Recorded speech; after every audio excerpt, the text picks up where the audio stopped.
एक मित्र ने पूछा है कि ऐसी परिस्थितियां होती हैं कि उसमें हम साधना नहीं कर सकते हैं।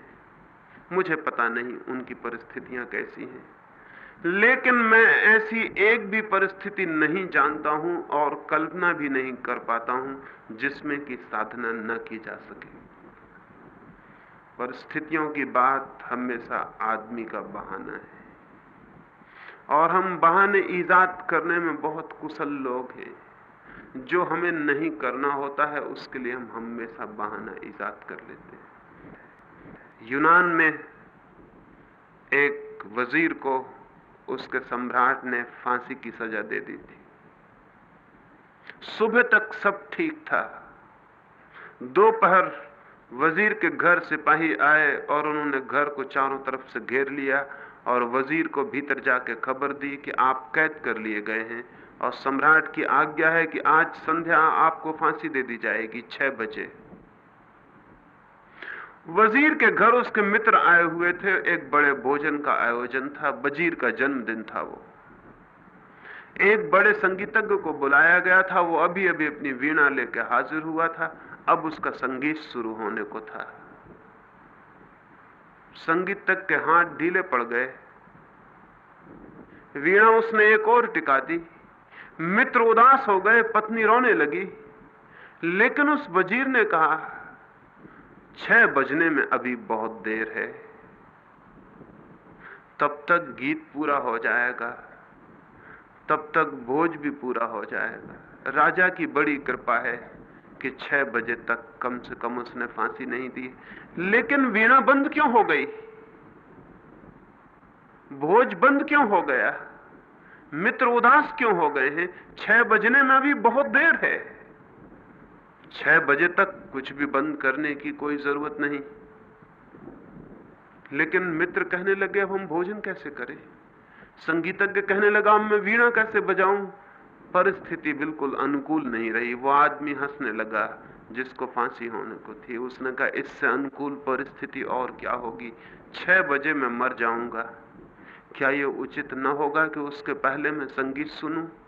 क्या ये उचित न होगा कि उसके पहले मैं अपने मित्रों से हंस लूं, बोल लूं, मिल लूं? क्या ये उचित न होगा कि मेरा घर एक उत्सव का स्थान बन जाए, क्योंकि सांझ 6 बजे मुझे हमेशा को विदा हो जाना? घर के लोग कहने लगे, परिस्थिति अनुकूल न रही कि अब कोई वीणा बजाए। घर के लोग कहने लगे, परिस्थिति अनुकूल न रही कि अब कोई भोज हो।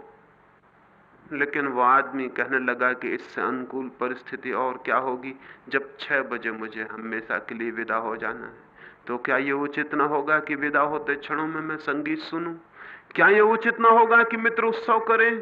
क्या ये उचित न होगा कि मेरा घर एक उत्सव बन जाए, कि जाते क्षण में मेरे याद, मेरी स्मृति में हमेशा वे थोड़े से पल टके हुए रह जाएं जो मैंने अंतिम क्षण में विदाई के क्षण में अनुभव किए थे। और उस घर में वीणा बजती रही और उस घर में भोजन चलता रहा। यद्यपि लोग उदास थे, संगीतज्ञ उदास था, लेकिन वो वजीर खुश था, वो प्रसन्न था। राजा को खबर मिली। राजा देखने आया कि वो वजीर पागल तो नहीं। और जब वो पहुंचा तो घर में वीणा बजती थी और मेहमान इकट्ठे थे। और राजा जब भीतर गया तो वजीर खुद भी आनंद मग्न बैठा था। तो उस राजा ने पूछा, तुम पागल हो गए हो? खबर नहीं मिली कि 6 बजे सांझ मौत तुम्हारी आ रही? उसने कहा, खबर मिल गई, इसलिए आनंद के उत्सव को हमने तीव्र कर दिया है। उसे शिथिल करने का तो सवाल न था, क्योंकि 6 बजे मैं विदा हो जाऊंगा। तो 6 बजे तक हमने आनंद के उत्सव को तीव्र कर दिया है, क्योंकि यह अंतिम विदा के क्षण स्मरण रह जाए। राजा ने कहा, ऐसे आदमी को फांसी देना व्यर्थ है। जो आदमी जीना जानता है उसे मरने की सजा नहीं दी जा सकती है। उसने कहा, मैं वापस ले लेता हूं। ऐसे प्यारे आदमी को अपने हाथों से मारूं, ये ठीक नहीं। जीवन में क्या अवसर है, क्या परिस्थिति है, ये इस बात पर निर्भर नहीं होता कि परिस्थिति क्या है। ये इस बात पर निर्भर होता है कि हम उस परिस्थिति को किस भांति लेते हैं, किस एटीट्यूड में, किस दृष्टि से।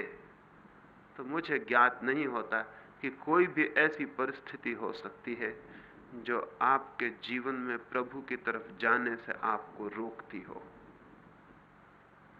आप ही अपने को रोकना चाहते हो तो बात दूसरी है, तब हर परिस्थिति रोक सकती है। और आप ही अपने को न रोकना चाहते हो तो कोई ऐसी परिस्थिति न कभी थी और न कभी हो सकती है। थोड़ा ध्यान से अपनी दृष्टि को देखने की कोशिश आप करना, परिस्थिति पर दोष मत देना। थोड़ा ध्यान करना इस बात पर कि मेरा दृष्टिकोण, परिस्थिति को समझने की मेरी वृत्ति, मेरी अप्रोच, मेरी पहुंच तो कहीं गलत नहीं है। कहीं मैं गलत ढंग से तो चीजों को नहीं ले रहा हूं। दूसरी बात, क्या 24 घंटे में थोड़े से क्षणों के लिए अपनी परिस्थितियों से मुक्त नहीं हुआ जा सकता? नींद रोज मुक्त कर देती है, आपकी सारी परिस्थितियां बाहर पड़ी रह जाती। ना आप गरीब रह जाते, ना आप अमीर रह जाते, ना आप दुखी रह जाते, ना आप सुखी रह जाते। नींद आपको कहीं ले जाती है जहां आप परिस्थितियों के बाहर हो जाते। क्या थोड़ी देर के लिए जानते बूझते परिस्थितियों के बाहर नहीं हुआ जा सकता? और स्मरण रहे, जो आदमी अपनी परिस्थितियों के बाहर थोड़े से क्षणों को भी सचेत रूप से हो जाता है, उसे यह पता चल जाता है कि वो तो हमेशा ही परिस्थितियों के बाहर है।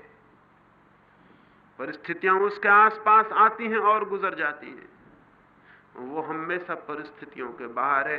एक क्षण को भी परिस्थितियों को अतिक्रमण कर जाने पर यह पता चलता है कि मनुष्य की चेतना हमेशा परिस्थितियों के बाहर है।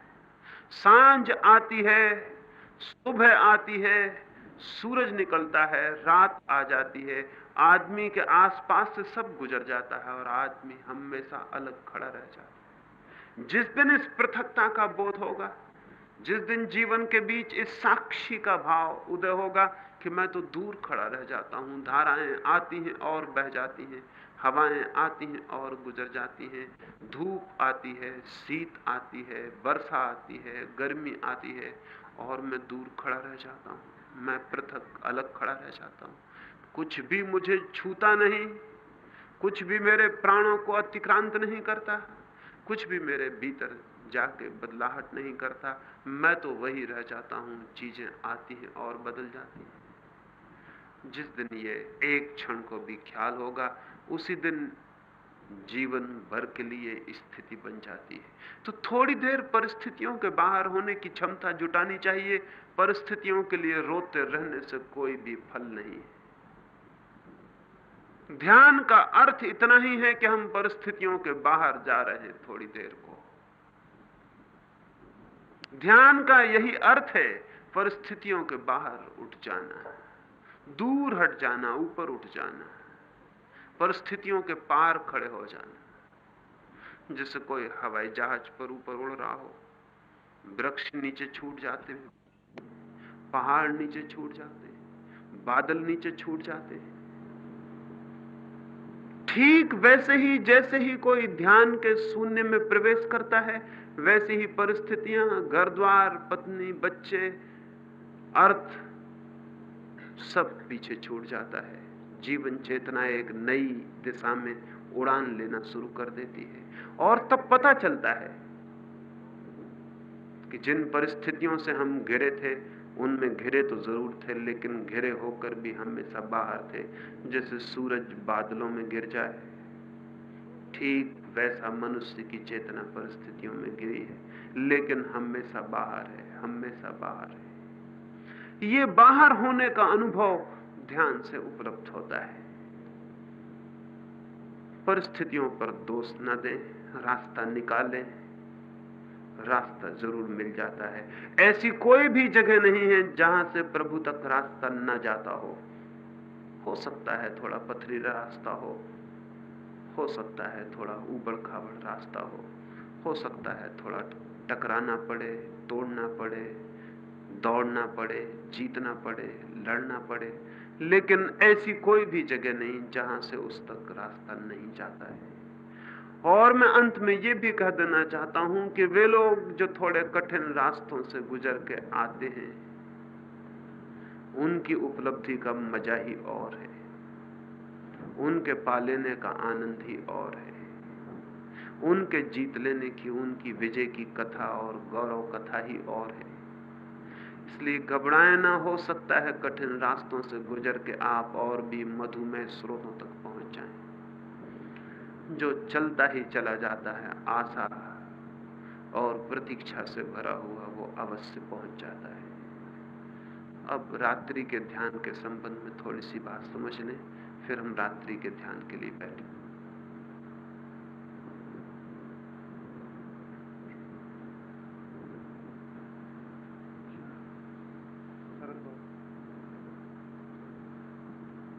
क्या करना पड़ेगा? हवा में बैठ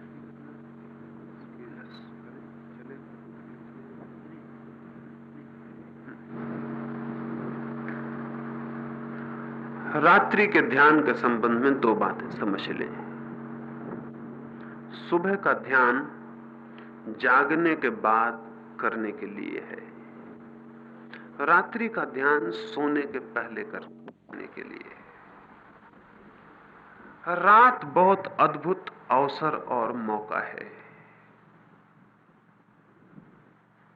अगर ठीक से ध्यान में प्रवेश होकर सो जाया जाए तो पूरी रात धीरे धीरे कुछ ही समय में ध्यान में परिवर्तित हो जाती है।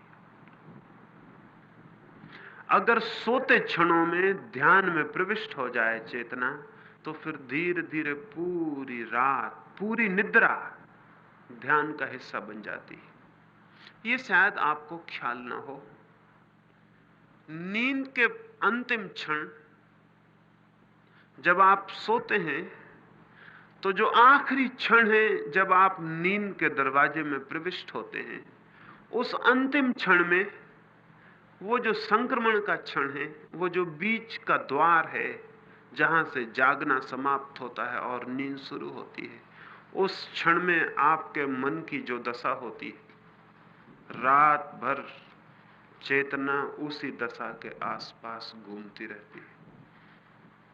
अगर आप चिंता में सो गए हैं तो रात चिंता में व्यतीत हो जाती है। अगर आप क्रोध में सो गए हैं तो रात के सपने क्रोध के आसपास घूमते रहते हैं। विद्यार्थी जानते हैं कि पढ़ते पढ़ते रात जब वे सो जाते हैं तो रात भर परीक्षा के आसपास घूमते रहते हैं। चित्त जहां होता है नींद के पहले क्षण में, रात भर उसके आसपास न्यूक्लियस बन जाता, केंद्र बन जाता, चित्त वहीं घूमता रहता। और सुबह भी जब आप उठते हैं तो आपने शायद कभी ख्याल ना किया हो, निरीक्षण ना किया हो, करेंगे तो पता चल जाएगा कि सुबह जब पहला क्षण होता है नींद के टूटने का, तो चित्त सबसे पहले उसी भाव को उपलब्ध हो जाता है जो सोते समय अंतिम भाव था, अंतिम विचार था। उसी जगह आप फिर सुबह खड़े हो जाते हैं जहां रात आप सोए थे। इसलिए रात्रि ध्यान में सो जाने का बहुत मूल्य है।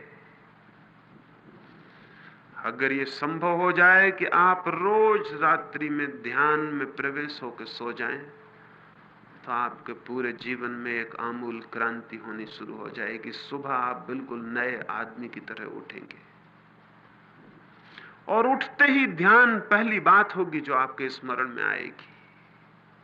और रात के 6 घंटे 7 घंटे अगर शांत निद्रा में बीत जाएं, आपके 24 घंटे शांत हो जाएंगे, ताजे हो जाएंगे, नए हो जाएंगे। जो लोग ध्यान के साथ निद्रा में गए हैं, जो लोग जाते हैं, वो मुझे कहते हैं फिर कि ऐसी नींद हमने जीवन में कभी भी नहीं जानी। ध्यान के साथ नींद संयुक्त हो जाए तो एक अभूतपूर्व घटना घट जाती है। ये रात्रि का ध्यान नींद के पहले करने का है।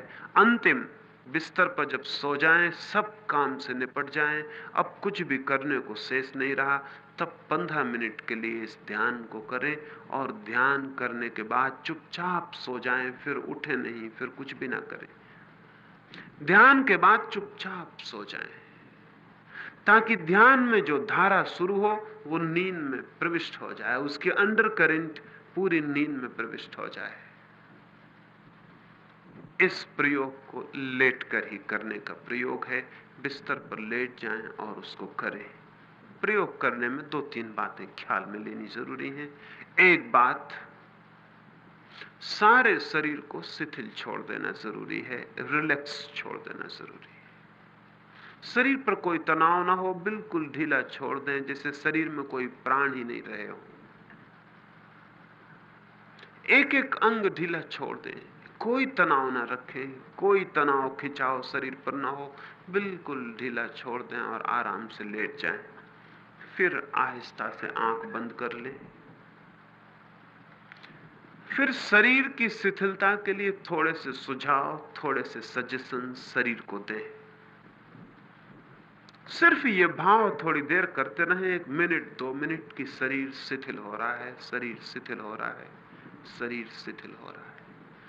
1 2-3 मिनट भाव करने से 10-5 दिन में ही आप पाएंगे शरीर बिल्कुल शिथिल हो जाएगा। और जब शरीर शिथिल होता है तो बॉडी लेसनेस पैदा हो जाती है। जब शरीर बिल्कुल शिथिल हो जाता है तो अशरीरी भाव का अनुभव होता है, पता चलता है शरीर है ही नहीं। शरीर का पता तनाव के कारण चलता है, स्ट्रेन के कारण चलता है। शिथिल शरीर का कोई पता नहीं चलता। आपको पता होगा, पैर में कांटा गड़ जाए तो पैर का पता चलता है, सिर में दर्द हो तो सिर का पता चलता है। अगर पैर में कांटा नहीं तो पैर का कोई पता नहीं चलता कि पैर है भी या नहीं है। सिर में दर्द ना हो तो सिर का भी कोई पता नहीं चलता कि सिर है या नहीं। जहां शरीर में तनाव होता है वहीं शरीर का बोध होता है। स्वस्थ आदमी का एक ही लक्षण है कि उसे शरीर का कहीं भी पता न चलता हो। हेल्थ का और कोई लक्षण नहीं होता है। बीमारी का पता चलता है, स्वास्थ्य का कोई पता नहीं चलता है। तो ध्यान के पहले शरीर को इतना शिथिल छोड़ देना है कि उसका पता ही ना चले। और एक 15 दिन के प्रयोग में, और जो लोग ठीक ईमानदारी से, सिंसेरिटी से प्रयोग करें, आज ही हो सकता है कि आज ही जब हम यहां प्रयोग करें तो आपको पता चले जैसे शरीर समाप्त हो गया, शरीर है ही नहीं। तो 2-3 मिनट तक ये सुझाव देना है, शरीर शिथिल हो रहा है।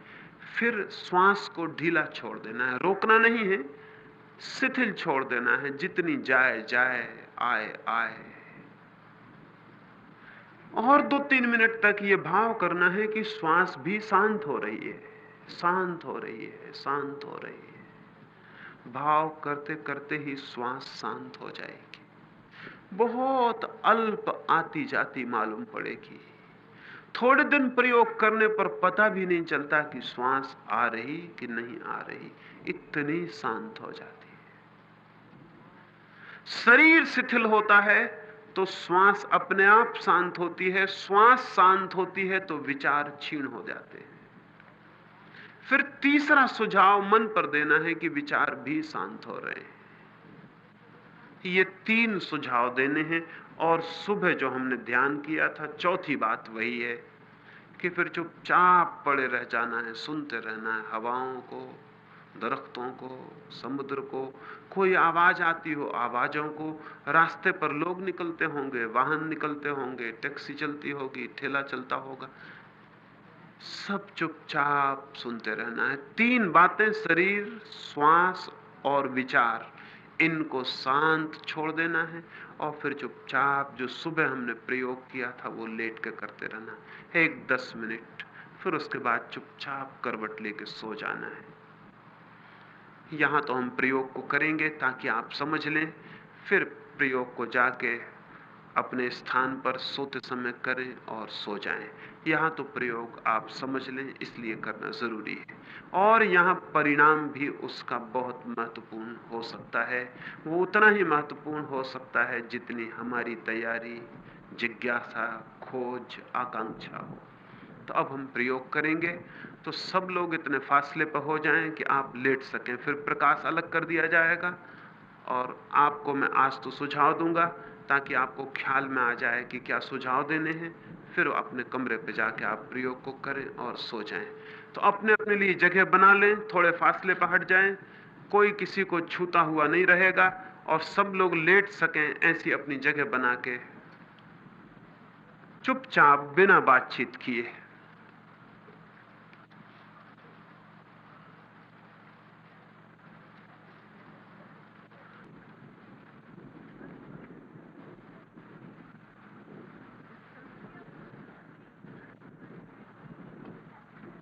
बातचीत बिल्कुल भी ना करें, क्योंकि बातचीत से कोई संबंध नहीं है।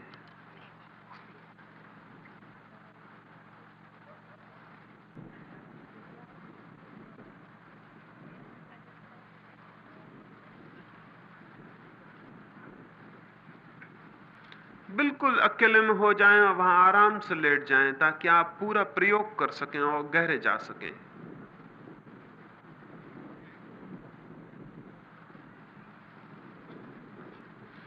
ठीक है, अपनी अपनी जगह लेट जाएं।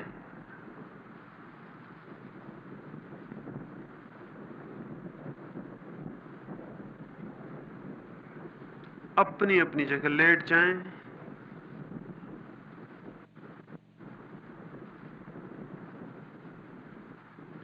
इस मौके का पूरा फायदा लें, इस अवसर का पूरा उपयोग करें। इतनी अद्भुत रात मिले न मिले, इतना एकांत, ऐसा स्वर्ण अवसर आए न आए, बिल्कुल लेट जाएं। आंख बंद कर लें, शरीर ढीला छोड़ दें।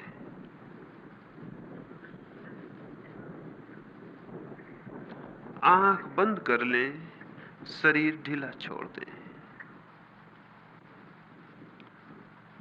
फिर मैं सुझाव देता हूं, मेरे साथ अनुभव करें। भाव के साथ ही साथ परिणाम होने शुरू हो जाएंगे। ठीक है, अनुभव करें, शरीर शिथिल हो रहा है, शरीर शिथिल हो रहा है, शरीर शिथिल हो रहा है। बिल्कुल ढीला छोड़ दें, जैसे शरीर में कोई प्राण ही नहीं। शरीर शिथिल हो रहा है, शरीर शिथिल हो रहा है, शरीर बिल्कुल शिथिल होता जा रहा है, शरीर शिथिल हो रहा है, शरीर शिथिल हो रहा है। भाव करें, शरीर शिथिल हो गया है, शरीर बिल्कुल शांत और शिथिल हो गया है, जैसे हो ही नहीं, जैसे शरीर का कोई अस्तित्व ही न हो। हवाएं हैं, आकाश है, वृक्ष है, लेकिन शरीर नहीं। शरीर बिल्कुल शिथिल और शांत हो गया है। श्वास को भी धीमा छोड़ दें, श्वास शांत हो रही है। श्वास भी बिल्कुल धीमी छोड़ दें, श्वास शांत हो रही है, श्वास शांत हो रही है, श्वास शांत हो रही है, श्वास शांत हो रही है, श्वास शांत हो रही है, श्वास शांत हो रही है।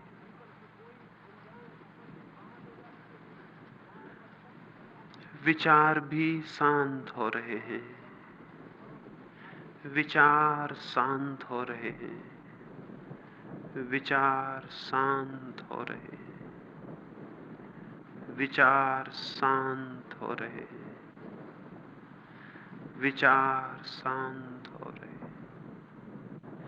विचार भी शांत हो गए, सब मौन हो गया है। अब चुपचाप सुनते रहें हवाओं को, आवाजों को, चुपचाप सुनते रहें। भीतर धीरे धीरे बिल्कुल सन्नाटा हो जाएगा। ये रात जैसी बाहर शांत है, ठीक वैसा ही सब कुछ भीतर भी शांत हो जाएगा। सुने, शांत हवाओं को सुनते रहें, 10 मिनट तक चुपचाप सुनते रहें।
मन शांत होता जा रहा है। धीरे धीरे मन शांत होता जा रहा है। सब शांत होता जा रहा है। भीतर एक सन्नाटा और शून्य आ जाएगा। मन शांत होता जा रहा है। सुनते रहें, चुपचाप सुनते रहें। मन शांत होता जा रहा है। हवाएं रह जाएंगी, आप मिट जाएंगे, बिल्कुल मिट जाएं। सब शांत होता जा रहा है।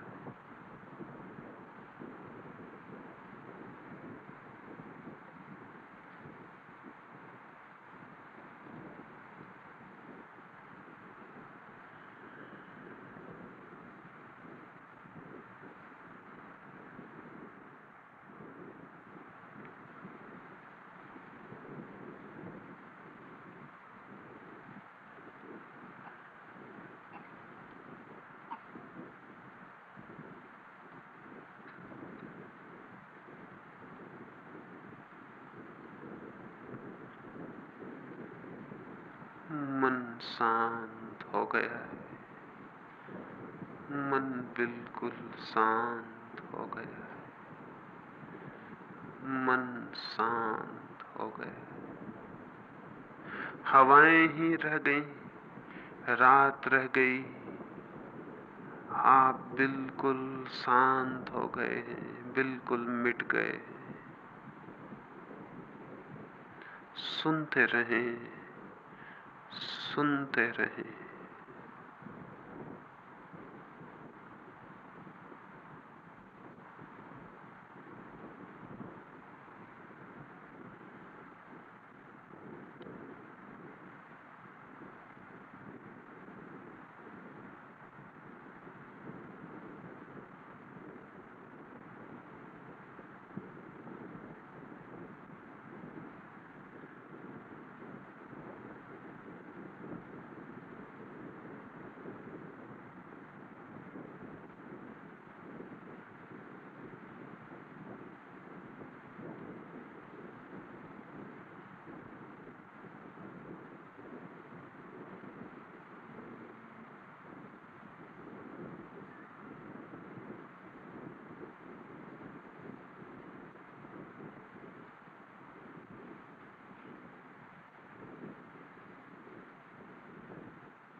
मन शांत हो गया है।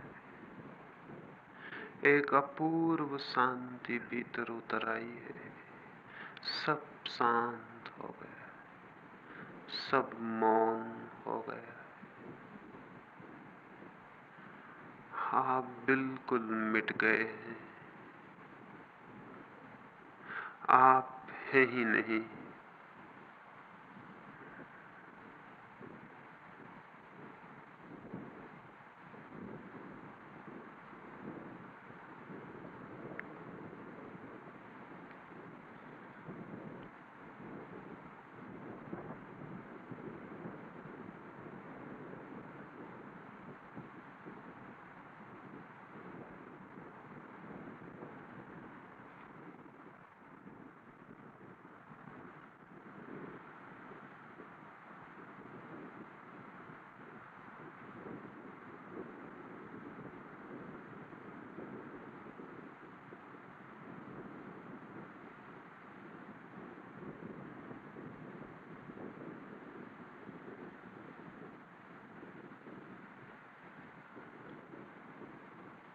मन बिल्कुल शांत हो गया है। इस शांति को पहचाने, इस शांति को समझें। सब शांत हो गया है। इसी शांति में रोज रोज प्रवेश करना है। रोज और गहरे प्रवेश होना है। यही शांति अंततः परमात्मा के मंदिर तक पहुंचा देती है।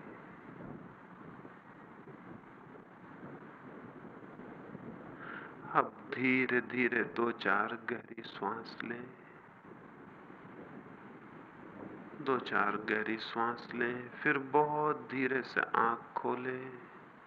जैसी शांति भीतर है वैसी ही बाहर भी मालूम होगी।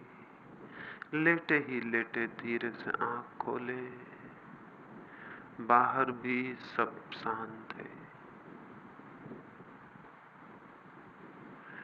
फिर बहुत आहिस्ता से उठ के अपनी जगह बैठ जाएं। किसी को बाधा न हो, आवाज न करें, चुपचाप उठ के बैठ जाएं। जिससे उठते न बने वो 2-4 गहरी श्वास और ले, फिर धीरे धीरे उठे और बैठे। एकदम से उठते न बने तो थोड़ी देर लेटे रहें, आहिस्ता से उठे। उठ के चुपचाप बैठ जाएं। किसी को पड़ोस में बाधा न हो, धीरे से उठाएं।